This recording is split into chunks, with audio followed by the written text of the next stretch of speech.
He escuchado muchas advertencias sobre los peligros de las citas en líneas.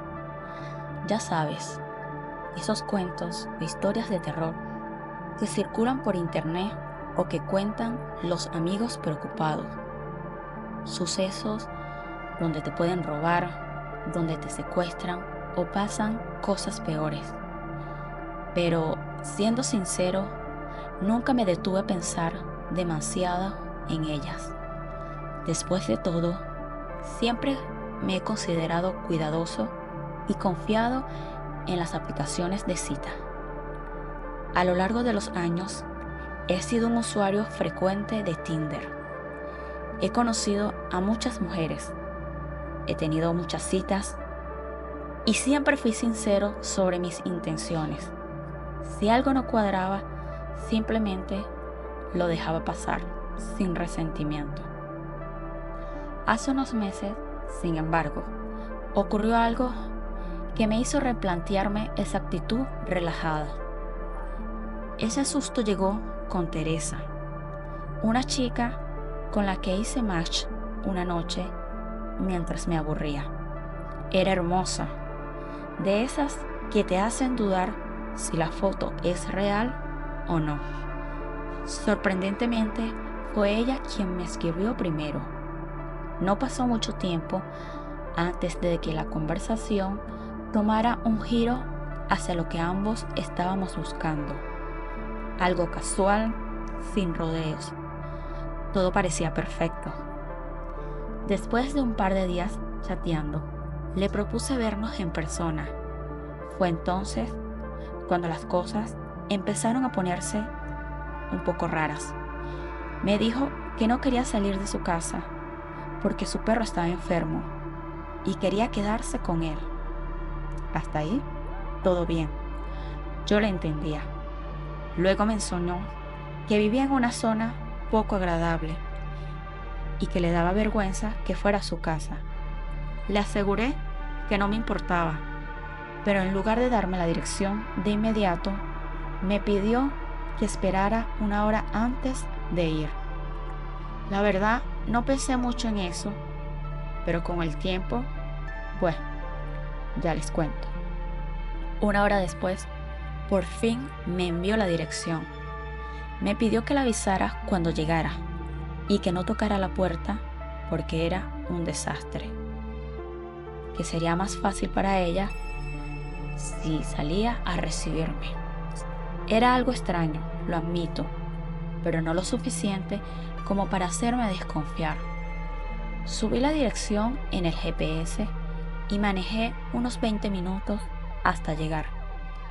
El barrio era lo peor que había visto en mi vida. No era lo que yo esperaba. Viejas casas sucias, basura por todas partes y apenas una farola encendida en la calle. No me gustaba el ambiente, debo admitir, pero ya estaba allí. Así que seguí adelante, no podía hacer más. Cuando estacioné frente a lo que supuestamente era su casa, le envié un mensaje de texto. Mientras esperaba, me di cuenta que algo estaba mal. Yo lo presentía. Ninguna de las casas tenía luces encendidas. De hecho, muchas de ellas parecían abandonadas. Y por si fuera poco, no había números en las puertas. Ni tenía idea de cuál era la casa de Teresa. Entonces me llegó un mensaje. Te veo, acompañado de un emoji sonriente. Eso fue lo que me escribió Teresa. Levanté la vista y vi una figura parada en la puerta de una de esas casas al otro lado de la calle, saludándome con la mano. La oscuridad no me permitía ver bien su rostro, pero llevaba una sudadera negra. Le escribí, ¿eres tú con la sudadera negra? No me respondió directamente, pero casi al instante me llegó con otro mensaje que decía, sí, hace frío aquí adentro. Con suerte, pronto estaré más cálida. Y me envió otro emoji de guiño. Apagué el auto y mientras comenzaba a salir, noté que la figura ya no estaba en la puerta. Me dirigí hacia la casa, cruzando la calle lentamente, pero cuando estaba a punto de llegar a la puerta, dos hombres salieron de la nada. Antes de que pudiera reaccionar, uno de ellos me golpeó con un bate o algo parecido. Caí al suelo. Todo pasó en cuestión de segundos. Mientras uno me pateaba en las costillas, el otro revolvía mis bolsillos. Sentí una mano enorme hurgando en mi chaqueta, sacando mi billetera. Fue en ese momento que vi a la persona que había salido de la casa. No era Teresa, ni siquiera era una mujer. Era un tipo enorme y estaba allí para terminar de robarme. Los tres corrieron hacia la oscuridad del callejón antes de que pudiera hacer algo. Me dejaron tirado en el suelo, adolorido y desorientado. Por suerte, había dejado mi teléfono en el auto y ellos no se molestaron en buscar mis llaves. Logré arrastrarme hasta el vehículo, lo desbloqueé y tuve que llamar a la policía. Mientras esperaba que llegaran, me sentía increíblemente estúpido y tonto. Había ignorado todas las señales por una chica que ni siquiera existía. Cuando llegaron los oficiales, no pudieron hacer mucho. El perfil de Teresa en Tinder ya había sido eliminado, y como nunca vi claramente a ninguno de los tipos, no tenía forma de identificarlos. Lo único que me robaron fue mi billetera, y aunque fue molesto tener que reemplazar mi identificación y cancelar mis tarjetas, en el fondo sabía que podía haber sido mucho peor. En el hospital me dijeron que tenía 2 costillas rotas, pero aparte de eso, salí relativamente ileso, gracias a Dios. Hoy pienso mucho en esa noche, en lo fácil que fue para esos tipos engañarme y ponerme en una situación peligrosa. Las señales estaban ahí, pero desde el principio las ignoré por completo. Debo admitir que me pongo furioso en pensar en todo lo que me pasó. Esos tipos probablemente siguen ahí afuera, engañando con otros perfiles. Si te dijera que aprendí mi lección y que más nunca usaré Tinder, la verdad estaría mintiendo. Sigo usando la aplicación, pero ahora soy mucho más cuidadoso. Me aseguro de verificar bien a las personas con las que hablo y no me dejo llevar por la emoción del momento. Ya no acepto invitaciones a casas extrañas y siempre, pero siempre, pienso 2 veces antes de ir a un lugar desconocido. Aprendí por las malas que nunca se puede ser demasiado cuidadoso en el mundo de las citas en línea.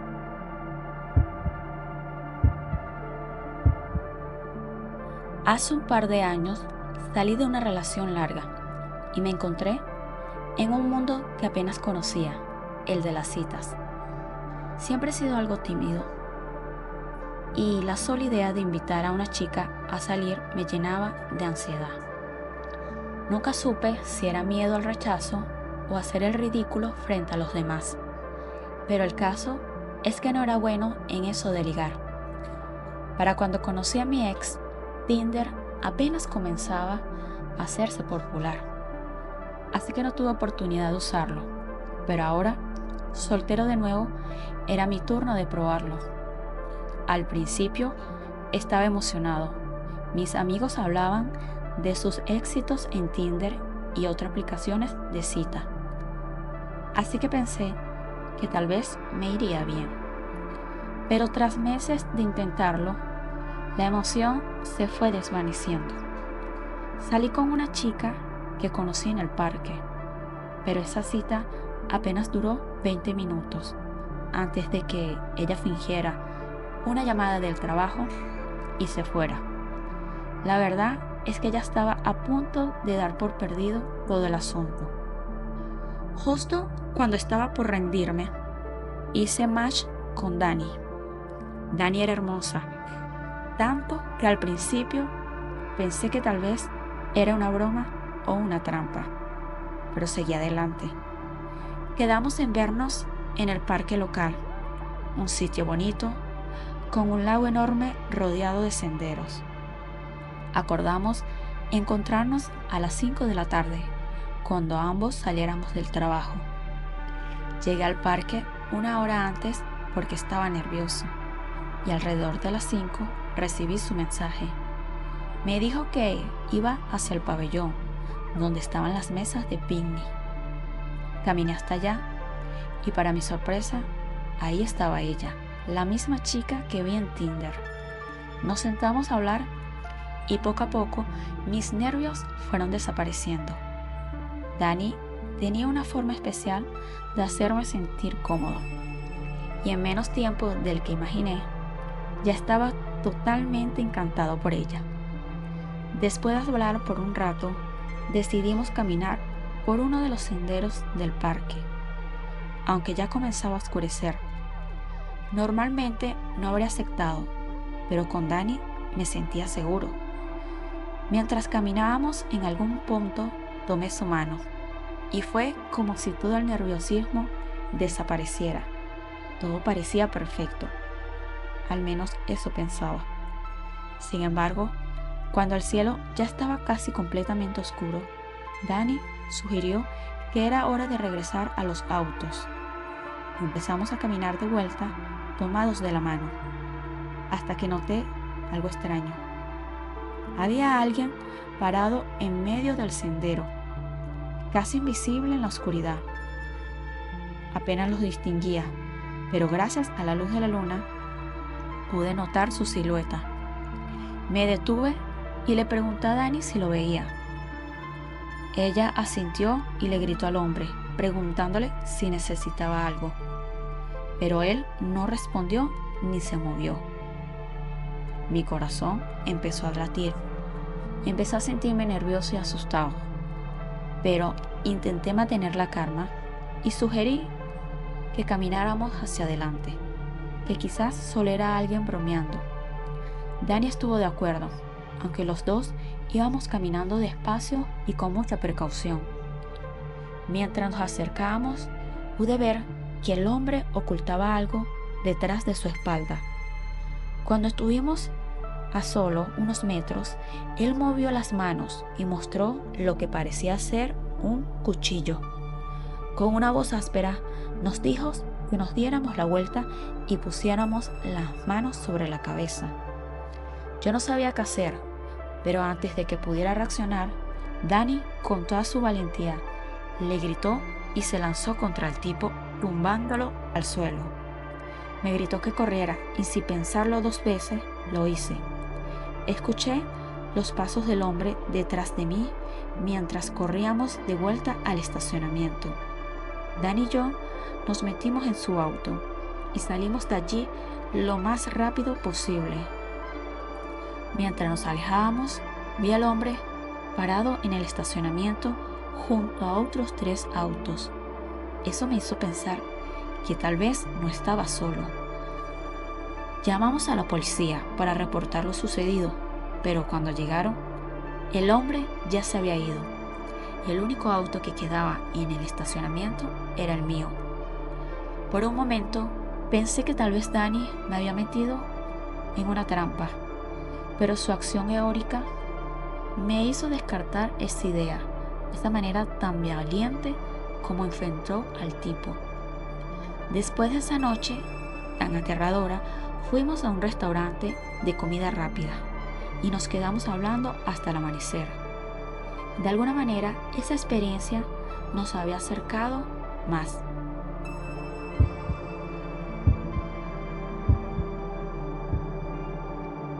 Lo conocí en una aplicación de citas.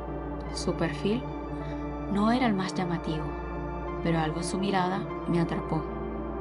Era tranquilo, de esas personas que no dicen mucho, pero te hacen sentir que hay algo más detrás. Nos mandamos mensajes por semanas, hasta que me pidió vernos. Al principio dudé, pero al final terminé aceptando. Quedamos en vernos en un café que estaba algo alejado del centro, un lugar discreto y tranquilo. Cuando llegó, me pareció un poco raro, por decirlo así. Llevaba un abrigo muy largo para el clima que hacía y su cabello estaba un poco desordenado, como si hubiera salido a toda prisa. No me importó, debo admitir. Pensé que tal vez estaba nervioso.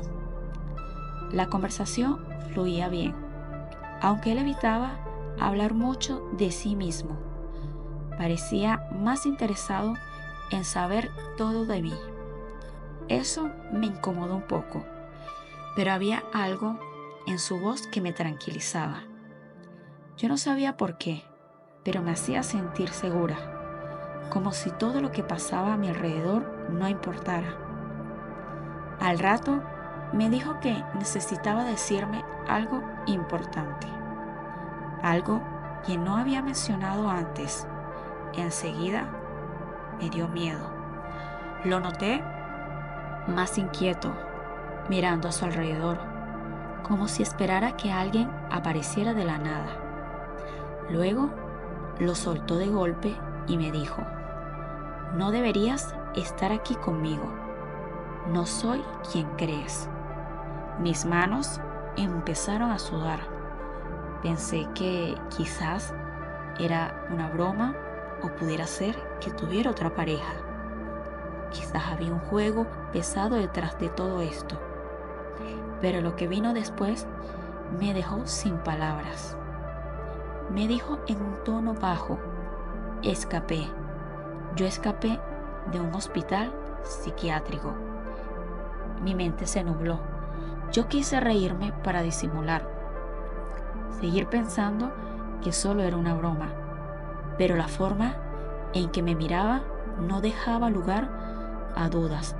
Mis piernas temblaron bajo la mesa. No, no puede ser, dije casi susurrando, intentando procesar lo que me estaba pasando en ese momento. Miré alrededor para ver si encontraba algún policía. El tipo me decía: lo hice por ti. Continuaba con una voz baja pero agitada. Me decía: te vi en mis sueños y supe que tenía que encontrarte. Ellos no me entienden, nadie me entiende, pero tú sí, ¿verdad? No podía escuchar ya las últimas palabras, tenía demasiado miedo y me preguntaba a mí misma: ¿qué es lo que está pasando? ¿De dónde salió este hombre? Miré alrededor del café, venían unos policías de frente. Como pude, asustada, empecé a pedir ayuda. El hombre salió corriendo y más nunca lo vi. Me quedó de experiencia, pues nunca usé una aplicación para cita. Uno nunca sabe qué se puede esconder detrás de esas pantallas.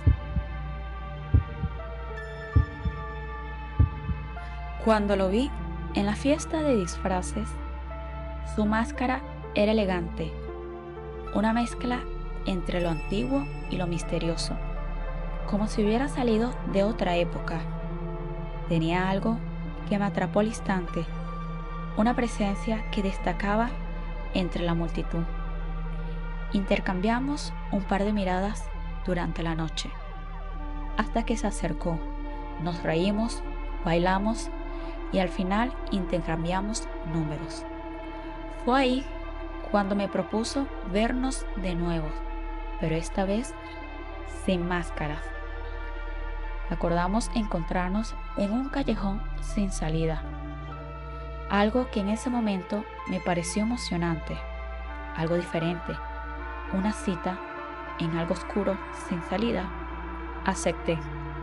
La verdad no sé por qué lo hice, pero el punto es que acepté. Quizás por la adrenalina de la fiesta, por hacer algo distinto fuera de la rutina, o tal vez porque quería ver en realidad quién era ese hombre bajo la máscara, o quizás porque parte de mí quería algo fuera de lo común. Llegué al lugar y lo vi de pie al fondo del callejón, apoyado contra la pared. La luz de un poste titiritaba algo, dándole a la escena un aire aún más inquietante. Parecía algo de película. Decidí caminar hacia él y mientras más me acercaba, más me pesaba en el ambiente. Sentía nervios. Su silueta era algo imponente, pero no sé, no me sentía bien. Quítate la máscara, le dije de manera inmediata. Traté de sonar relajada sin marcar presión, aunque mi voz se quebró un poco al final. Lo hizo lentamente, como si disfrutara de mi inquietud. Cuando finalmente se la quitó, el aire en mi pecho se congeló. Su rostro no era humano. No sé cómo describirlo. Era algo que no debería existir. Sus ojos estaban como hundidos en lo que parecían cuencas demasiado profundas. Su piel parecía derretirse en algunas partes y había una sonrisa que no encajaba en su boca. No sé si en el pasado tuvo alguna especie de accidente que afectaría su rostro, pero no podía dejar de mirarlo. Estaba paralizada entre el horror y los nervios. ¿Qué pasa?, preguntó con una voz muy grave, mientras daba un paso hacia mí. Yo retrocedí de inmediato, tropezando con el borde del callejón. Intenté girarme para correr, pero sentí su mano fría rozar mi brazo. Su piel también era áspera, como si estuviera seca, casi muerta. Me parecía que tenía cicatrices en los brazos. El miedo me ahogaba. No sé la verdad cómo logré, pero yo me solté y corrí sin mirar atrás. Aquella cita oscura en un callejón no era lo que yo había imaginado. Sintiendo su presencia justo detrás de mí, corrí sin parar, como nunca antes había corrido en mi vida. Llegué al final del callejón y lo único que recuerdo es el sonido de mis pasos desesperados, el eco de su risa deformada persiguiéndome, porque sí, se estaba riendo. Desde esa noche no he vuelto a ser la misma, y mucho menos aceptar una cita de manera tan rápida con un desconocido. Conocí a Kenji en una de esas aplicaciones para coquetear, hacer amistades y quizás una cita para algo más. Yo no soy de las que suele usarla, pero después de tantos desastres amorosos y decepciones, pensé que valía la pena probar algo distinto, algo diferente. Su foto de perfil destacaba en comparación al resto de los hombres. Aparentaba una sonrisa bonita, con unos ojos llenos de vida y energía. Tenía una descripción en su biografía algo graciosa que me hizo llamar la atención. Decía: experto comiendo sushi, amante de las estrellas, excelente con los palitos chinos. No soy muy bueno en las presentaciones, pero valdrá la pena conocerme. Algo en esa descripción y su tono de voz me atrajo definitivamente. Yo sentí que había sinceridad detrás de esas palabras. Chateamos durante varias semanas. Al principio solo eran charlas casuales, tipo ¿qué te gusta hacer? ¿Qué películas ves? Pero pronto empezamos a compartir cosas más profundas, por decirlo así. Me contó sobre su pasión por la música clásica, algo que jamás habría imaginado en un hombre de su edad. Era detallista, siempre preguntaba cómo había ido durante mi día. Hacía comentarios que me hacían sentir vista de una manera diferente. A veces me quedaba mirando mi teléfono, esperando su próximo mensaje, algo que no me había pasado durante mucho tiempo. Finalmente, llegó el momento de conocernos en persona. Me dijo que prefería un lugar tranquilo. y yo estuve de acuerdo, la verdad. Elegimos una cafetería pequeña, en un barrio muy distante del centro de la ciudad. Me vestí con un entusiasmo que hacía tiempo que no sentía. Yo no sé por qué, pero con Kenji las cosas parecían fluir de manera natural. No lo sé, quizás porque era asiático, una conversación distinta, no lo sé. Había algo en él que me hacía sentir cómoda, como si por fin pudiera ser yo misma, sin pretensiones ni juegos. Llegué al café unos minutos antes de lo acordado. Traté de escoger una mesa cerca de la ventana y me pedí un té mientras tanto. Sí estaba nerviosa. No lo había admitido hasta ese momento, pero había algo en la inminencia de verlo, no sé, que me haría palpitar el corazón más rápido. Yo lo sospechaba, pero no lo quería admitir. Me imaginaba dentro de mi cabeza cómo era su caminar, cómo iba a llegar vestido, cómo eran sus manos. Pasaron 10 minutos y no había rastro de él. Revisé el teléfono, ningún mensaje. Empecé a dudar, empecé a inquietarme, pero de pronto dije que tal vez se le presentó una emergencia y se iba a tardar en llegar. Pero luego pensé que podía dejarme plantada. Fue entonces cuando lo vi entrar. Al principio yo no lo reconocí. La figura que cruzó la puerta del café no coincidía con la imagen que tenía en mi mente, con esas manos, con ese estilo de vestir, con esa sonrisa. Kenji estaba en una silla de ruedas y mi estómago se contrajo en un nudo. Kenji no tenía piernas. Llevaba jeans oscuros, ajustados en el lugar donde sus piernas deberían estar, y movía la silla con destreza, como si fuera algo que hubiera hecho toda su vida. Me quedé algo quieta, sin palabras. No quería ser imprudente. Él se acercaba a la mesa. Su sonrisa seguía allí, pero ahora parecía distinta, como si esperaba una reacción de mi parte, algo que definitivamente yo no sabía cómo expresar. Yo no esperaba una cita con alguien discapacitado. No me había dicho sobre su discapacidad. En ninguna de nuestras conversaciones mencionó que no tenía piernas ni que estaba en una silla de ruedas. Era como si una parte importante de él hubiera estado oculta hasta ese momento, y yo no estaba preparada. Me dijo: «Hola, Olivia», pero con una voz algo cálida.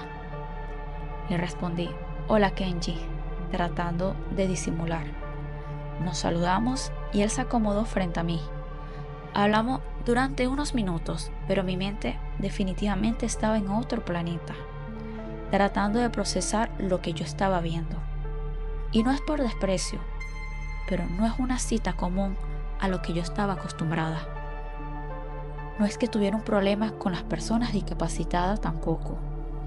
De hecho, siempre me consideré una persona abierta y comprensiva, pero el shock de la revelación me dejó desarmada. Sentí que me había traicionado al no contarme algo tan especial en su vida. ¿Cómo había esperado que reaccionara? ¿Es que acaso no era importante? Mientras intentaba concentrarme en la conversación, mi mente daba vueltas. Me contaba sobre su trabajo, sobre su amor por la cocina japonesa, pero no podía evitar pensar en la silla de ruedas. Y en cuanto más pensaba en ella, más me incomodaba hablar con él. Me sorprendía a mí misma porque yo imaginaba cómo sería su vida diaria, sin piernas, qué tan incómodo, cómo va su trabajo, cómo se desenvuelve a diario. Yo no podía evitar pensar en eso. Por lo tanto, empecé a sentir culpa. Kenji debió notar que algo no estaba bien, porque en un momento hizo pausa y me miró fijamente. Me dijo: «¿Está todo bien?», con una voz suave que me había traído desde el principio, pero aún así sentía nervios. Quería mentir, decirle que todo estaba bien y que no me importaba que era discapacitado, pero algo en su mirada, en la manera en que me observaba, me hizo sentir que sería inútil ocultarlo. Es solo que no me habías contado. Empecé a tartamudear sin saber cómo expresar lo que realmente yo sentía. Kenji bajó la mirada por un segundo y luego la volvió a levantar, mirándome a los ojos. Lo sé y lo siento, dijo con un tono esta vez sereno, pero en su voz revelaba una tristeza oculta. No es fácil hablar de esto. A veces prefiero que las personas me conozcan antes de decirle que soy discapacitado. Quiero que me vean por quien soy, no por lo que me falta. Esas palabras me golpearon como un balde de agua fría, porque la verdad, Kenji tenía razón. Toda la magia que habíamos creado en nuestras conversaciones, la conexión que sentía, no debía estar limitada por algo tan superficial como su condición física. Tampoco debía sentir miedo. Él no me iba a hacer nada malo, solo era una persona con discapacidad. Pero definitivamente fue inevitable no sentir una mezcla de miedo y nervios cuando lo vi entrar, y no era lo que yo esperaba. Le sonreí débilmente, pero la incomodidad no desapareció. La verdad, yo no estaba preparada para lo que vi, ni para lo que despertó en mí. Y esa fue la última vez que hablé con Kenji.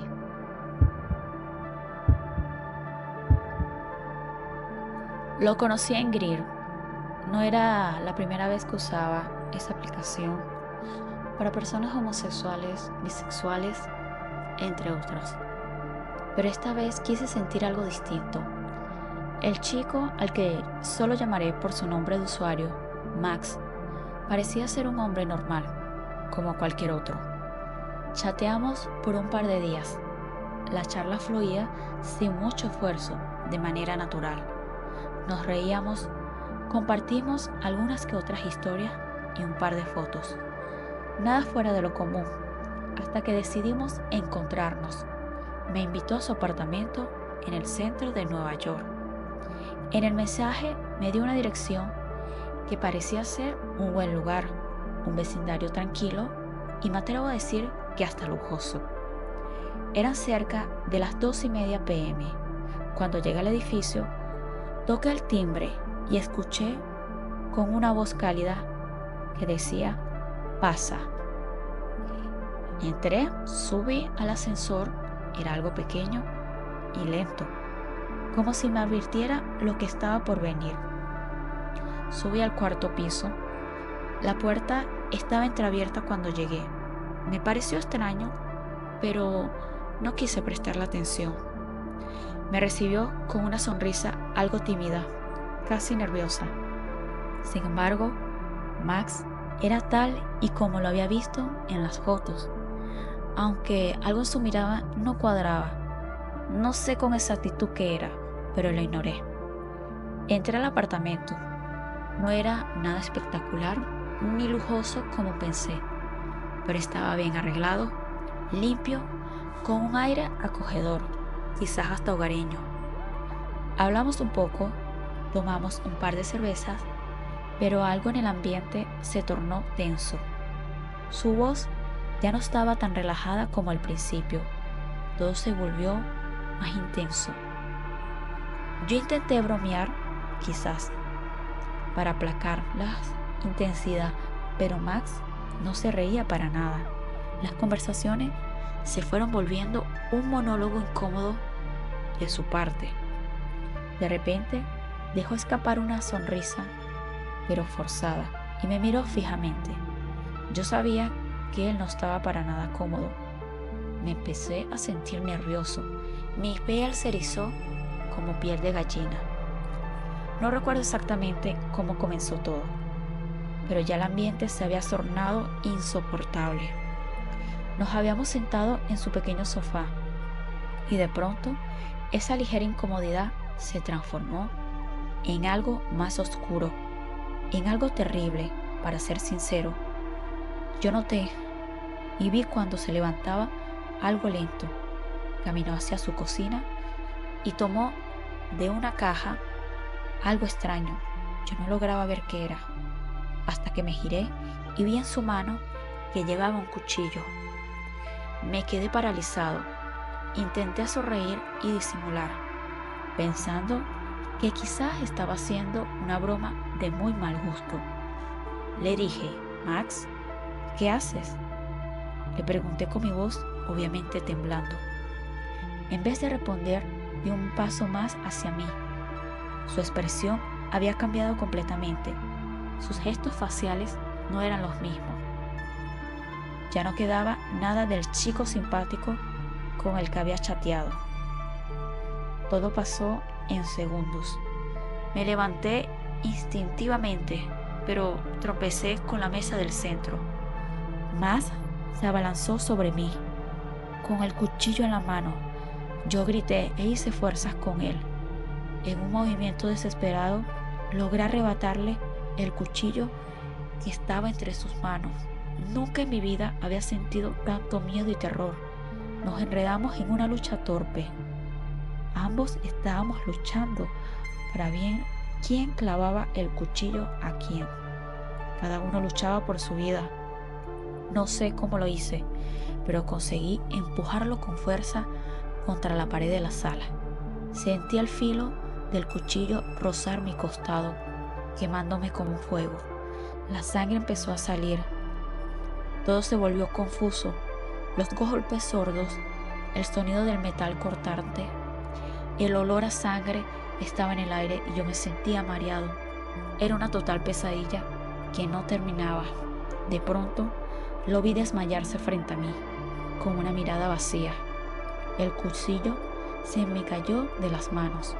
Yo retrocedí con la respiración entrecortada. Me tambaleé hasta la puerta. Hice mi máximo esfuerzo para escapar del horror que había desatado. Pero apenas podía moverme.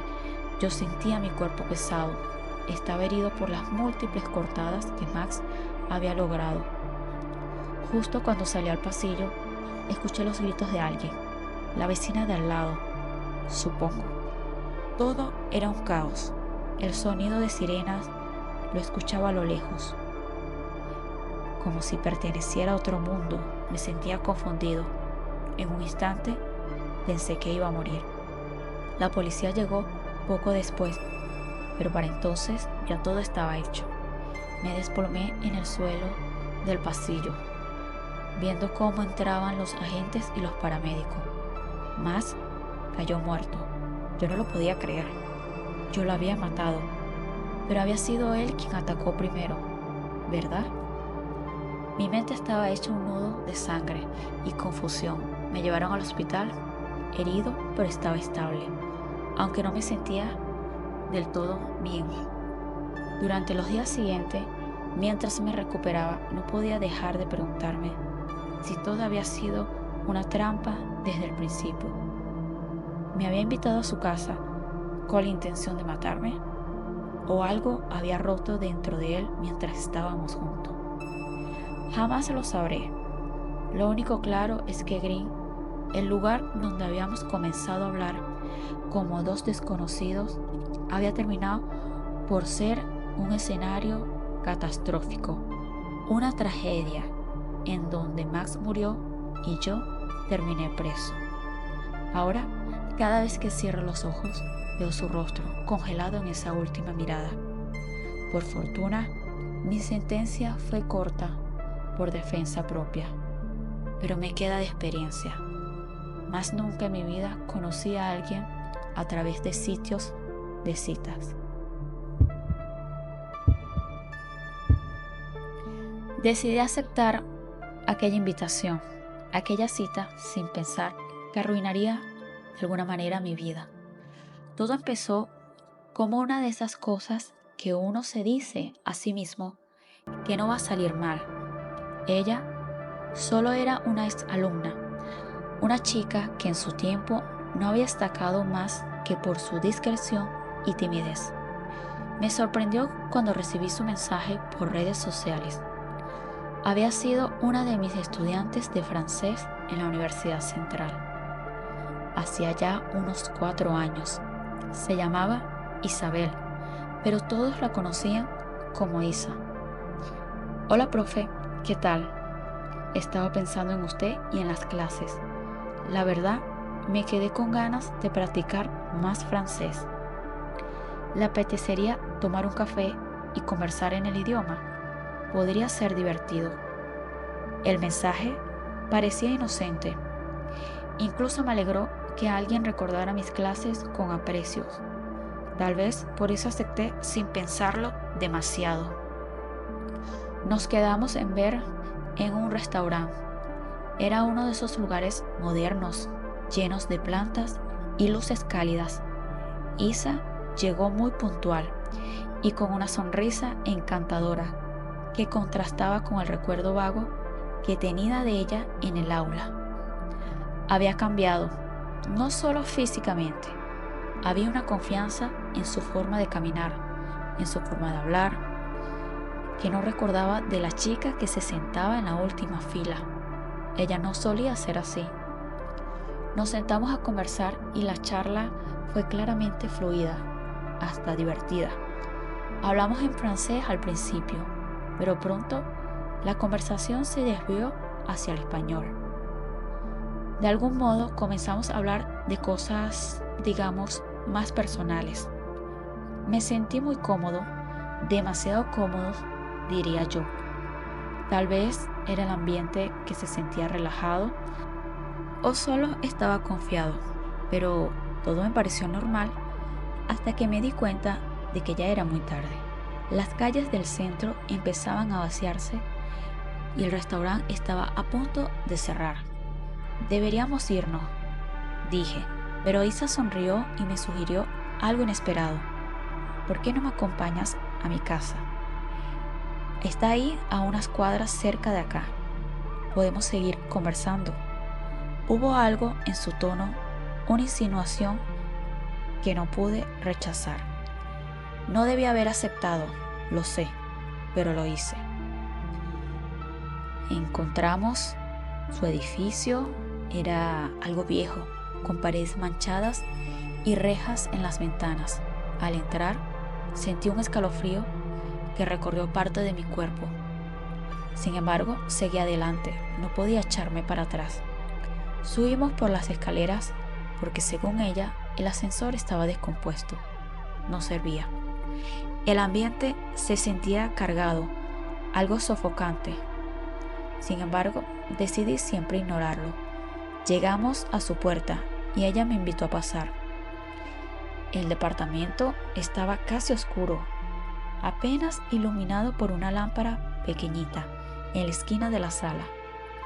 Isa se movía con naturalidad, como si todo fuera parte de un plan perfectamente calculado.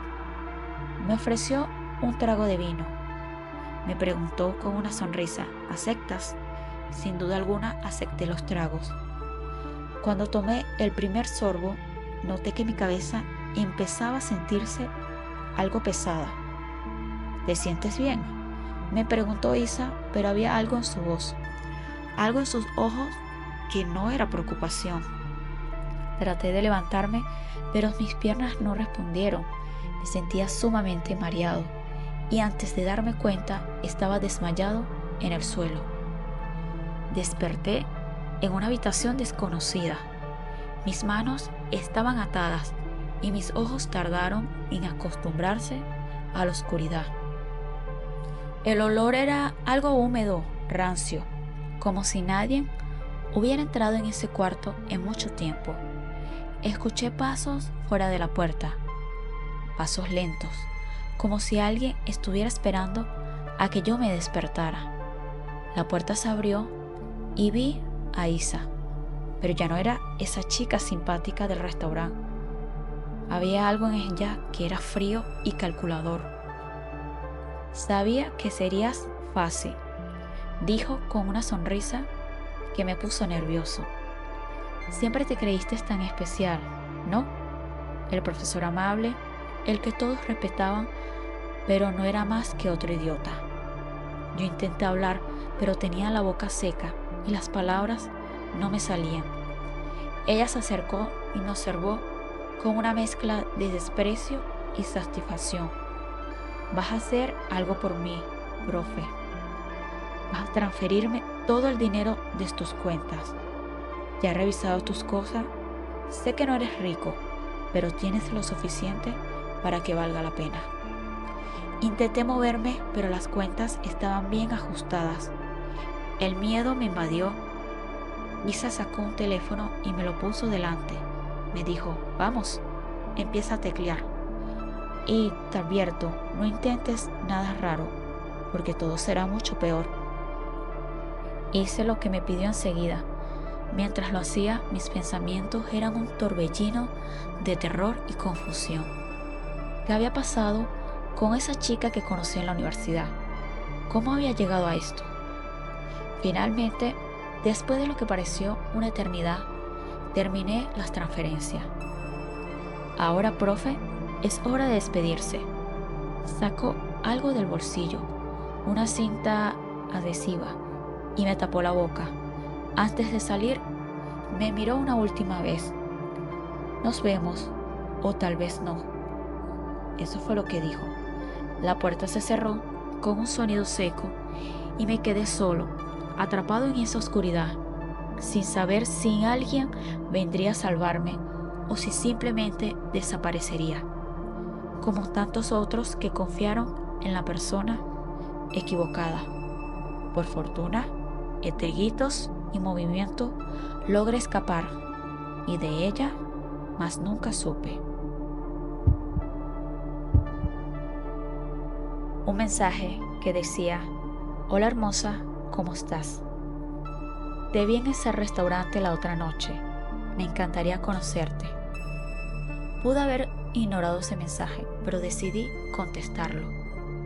No era raro recibir ese tipo de mensajes, pero había algo en la forma en que se expresaba, como si realmente supiera quién era yo. Respondí casi sin pensar, y así comenzó todo. Su nombre era Julián. Era un hombre muy carismático, de esos que llenan la habitación con su presencia. Nos encontramos en un local elegante, tipo restaurante, cerca de las avenidas principales de la ciudad. De esos sitios a los que no suele ir por lo costoso, al menos que sea un motivo especial. Él llegó puntual, impecablemente vestido con traje de gala. De inmediato supe que no era como los otros hombres con los que había salido. Parecía saber exactamente cómo hacerme sentir cómoda, cómo decir las palabras precisas para que todo lo demás desapareciera a mi alrededor. Esa primera cita fue inolvidable. Me llevó a una joyería después de la cena, algo que me pareció un poco extraño para alguien que acababa de conocerme, pero él me insistió. Me dijo: «Quiero que tengas algo que te recuerde esta noche», señalando un collar de diamantes. Era súper hermoso. Me sentí intimidada por su generosidad. Aún así acepté. Después de todo, ¿quién rechaza un regalo así? A medida que nos veíamos más y más, en cada cita que pasaba, empezaba a entender que Julián vivía un estilo de vida que jamás había imaginado. Sus viajes, sus conexiones, todo era lujoso, glamuroso. Se llevaba un montón de dinero entre comida, joyas, las cosas que me regalaban en general. Parecía que no le pesaba el dinero, incluyendo incluso bolsos de diseñadores, relojes de los más costosos. Me contó que estaba en el negocio de venta de diamantes, que viajaba por todo el mundo negociando con personas de alto perfil. «Es un trabajo difícil, pero vale la pena», me decía, mientras me ofrecía copas de champán en algún hotel de lujo. Todo parecía demasiado bueno para ser verdad, pero yo estaba tan embobada con él, con su mundo de lujos y millones, que nunca cuestioné nada. Cada vez que sentía alguna pequeña duda, Julián la pagaba con otra mentira bien estructurada, otra historia que encajaba perfectamente con la anterior. Voy a Dubái la próxima semana. Los diamantes de allá son de lo mejor. ¿Por qué no vienes conmigo? Quiero que veas lo que hago. Quiero que veas los diamantes y cómo los negocio con esas personas. Y así me encontré viajando por el mundo a su lado. París, Hong Kong, Mónaco, cada ciudad era más impresionante que la anterior. Lo que no sabía en ese momento era que no estábamos negociando diamantes. Julián siempre llevaba maletas, algunas más grandes que otras, y me decía que contenían joyas, que los diamantes eran tan valiosos que era mejor llevarlos personalmente para evitar robos. Nunca pensé en abrirlas, nunca quise cuestionar lo que él me decía. Estaba cegada por esa vida de lujo, por la vida que me había prometido. Pero había detalles que comenzaban a no encajar. En uno de los viajes, mientras estábamos en una cena de un restaurante súper costoso en Londres, noté que Julián miraba nervioso hacia la puerta cada minuto. ¿Estás bien?, le pregunté. Él me sonrió, pero había algo frío en su mirada. Todo está bien, hermosa. Solo estoy esperando a alguien para cerrar un trato importante, me dijo. Esa noche fue la primera vez que empecé a dudar. ¿Qué clase de negocio, qué clase de diamantes requerían tanta discreción, tanto secretismo? Pero no podía negar lo que veía a simple vista. Él me llenaba de regalos, me llevaba a los mejores lugares y siempre parecía tener una explicación convincente. Fue en un viaje a Singapur cuando todo empezó a desmoronarse. Estábamos en un hotel 5 estrellas como de costumbre. Julián había salido temprano en la mañana para una supuesta reunión, dejándome a mí para disfrutar de la piscina y el spa. Me sentía como una princesa rodeada de lujos. Pero luego, esa tarde, mientras él preparaba nuestras maletas para el vuelo de regreso, entró al cuarto con una expresión algo tensa. Necesito que lleves una de las maletas esta vez, me dijo, con una seriedad que no la había visto antes. Tengo que ocuparme de algunos asuntos y será más fácil si tú te encargas de esto. No entendí por qué de repente era necesario que yo me encargara de algo, pero no quise parecer desconfiada, así que acepté. Esa maleta, la que llevaba conmigo, fue lo que cambió todo. Cuando pasamos por seguridad en el aeropuerto, noté que uno de los agentes me miraba con más atención de lo habitual. Empecé a sentirme asustada, pero traté de calmarme. Después de todo, no estaba haciendo nada malo, o eso creía. De repente, me pidieron que abriera la maleta. Me dijeron, es solo una rutina. Aunque hablaron en un tono que no sonaba nada amable ni rutinario. Julián se quedó quieto a mi lado, pero pude ver la tensión en su rostro. Cuando la gente abrió la maleta, lo vi. No eran diamantes, ni eran joyas, eran fajos de billetes, dinero en efectivo, escondido bajo una fina capa de ropa. Mis piernas y mi cuerpo empezó a temblar. ¿Qué es esto?, pregunté en un susurro, pero ya yo lo sabía todo. Julián no me había llevado por el mundo para vender diamantes. Yo había estado transportando dinero para él, producto de algún negocio oscuro, probablemente drogas o algo peor. Todo el tiempo, cada regalo, cada lujo en el hotel había sido una fachada. Intenté decir algo, pero no salían mis palabras. El agente de seguridad ya estaba hablando por la radio y en cuestión de minutos estábamos rodeados. Julián intentó sonreírme, pero la sonrisa de alguien que sabe que su tiempo se había acabado. Ahí, en ese aeropuerto, con todo el glamour desvaneciéndose ante mis ojos, comprendí la magnitud de la trampa en la que había caído. Había sido ciega, ingenua, y ahora pagaría por ello.